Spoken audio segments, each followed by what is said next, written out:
Well, welcome back to the SportsMax Zone, and South Africa are in a commanding position at Stumps on day 3 of the World Test Championship final at Lord's against Australia. The Proteas need just 69 more runs to win with 8 wickets in hand. Australia resumed day 3 on 144 for 8 and added a further 63 runs before being dismissed for 207, with Mitchell Starc top scoring with an unbeaten 58. Set a challenging 282 for victory, South Africa started their reply poorly, losing Ryan Rickelton for 6 before fellow opener Aiden Markram and Van Mulder 27 steadied the innings with a 61-run second wicket partnership. Markram and his captain, Temba Bavuma, then wrestled control of the match with an unbeaten 143-run third wicket stand. Markram celebrated his 8th test ton to end the day on 102 with Bavuma on 65. South Africa's batting coach, Ashwell Prince, says he wasn't surprised by his team's second innings batting display. There were signs starting yesterday evening. There are certain signs when you're sitting and watching the game that, those type of things might be positives for us. Obviously, in terms of trying to wrap up the Australian tail, there's a little bit of frustration with the ball dropping short all the time of the slip cordon. But if you reverse that, it might happen the same when we bat. And so Ryan Rickelton goes fairly hard at one early on, and it drops short of the slip cordon. So, that's a little sign that might be something in our favor. We try and, stick to the positives as much as we can. And then again this morning, when you watch their tail enders sort of stick in, there are signs there that the stats suggest that day 3 might be the best for batting. And they were pretty comfortable, numbers 9, 10, and 11, up against pretty good bowling attack. And with the sun out, you look for certain positives that the sun's out, the nicks aren't carrying to the slip cordon. So can we feed off those type of things, and then obviously big partnerships are important. Meanwhile, Australia assistant coach Daniel Vittori says that the pitch had become flat, but still credited the South African batsmen for their application.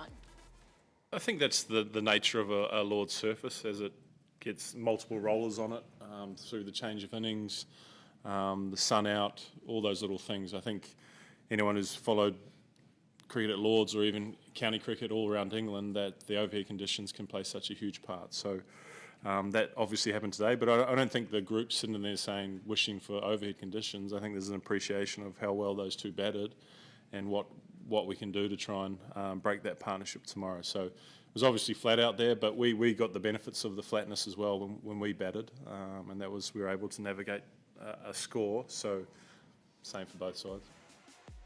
All right, team, question for you. Are you surprised that South Africa didn't push on for victory in the final hour of today's play, because there was a possibility of an extra half hour if the target was closer in reach? Ricardo, you're it.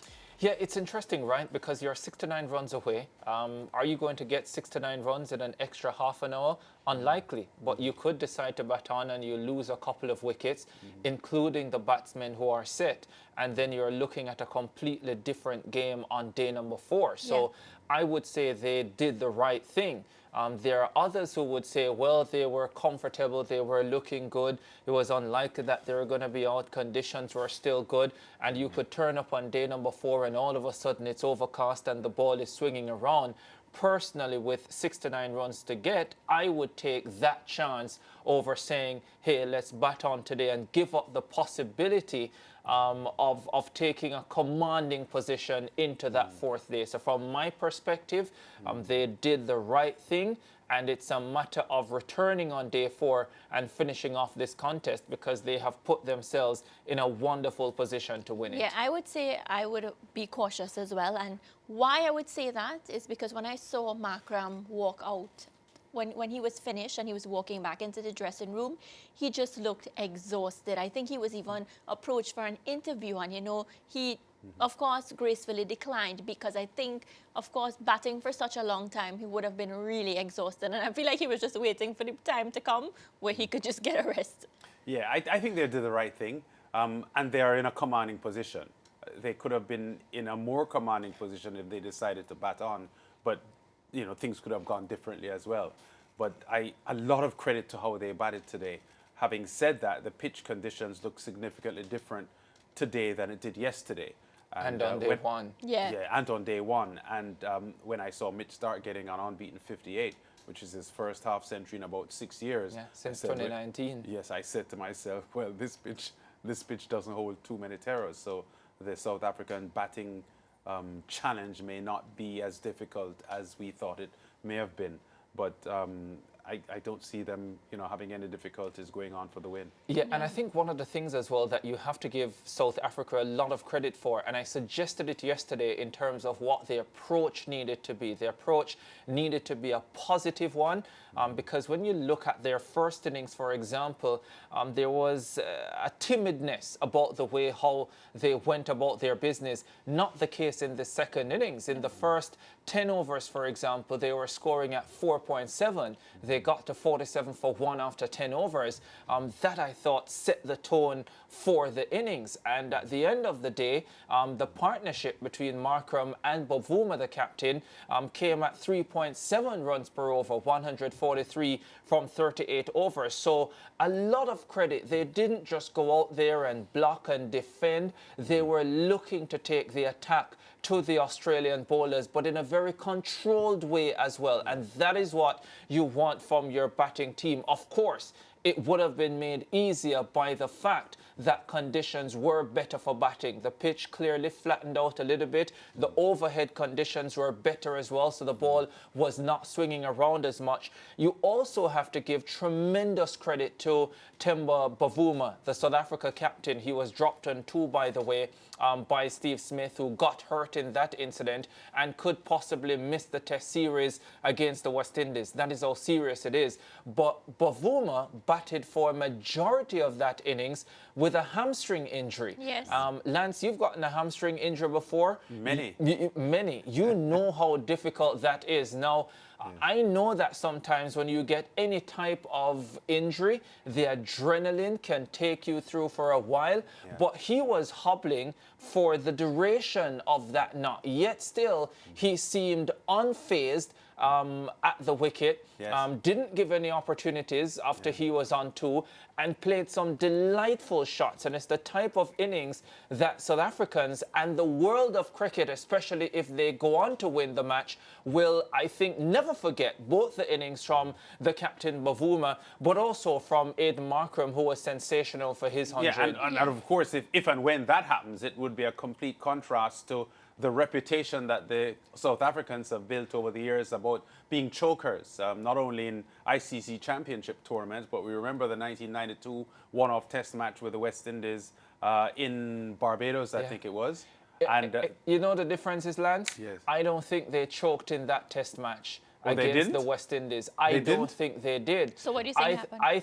I think on the final day, was the final day, wasn't it? Or Yes. 4th day of the test match, or 5th day was it? I think it was the final day. Yeah, whichever was it. They came up against an outstanding West Indies bowling lineup. Curtly Ambrose delivering at his best, and the ball was keeping low as well. So I don't know if I would say they choked on that day. They had just gotten back into Test cricket. This was, as I remember it, their first they Test started match. the day at 122 for 2, needing just about But the 70 final more day, runs to win. The final day is a different day, you know. And as I said, Yeah, the but- West Indian bowlers came out, and from what I've seen, I was only 3 years old. Yes. But from what I have watched of those highlights, it was more sensational bowling on the part of the West Indians on a pitch that was deteriorating and was offering quite a lot to the Pacers. Yeah, well, But if they lose tomorrow, it would be a choke. yeah, well, Like they have choked in many World Cup matches, they- either quarter-final matches or semi-final matches. They choked twice in 1999 against Australia. I don't know how you choke against the same team twice in the same tournament. My That's what goodness choking me. is. That's what yes, choking that's is. what. Oh, Well, gentlemen, we'll look on to see what happens on day 4 of this test. Of course, looking really, really good. We'll see how that turns out. We're up on a break and we'll be back.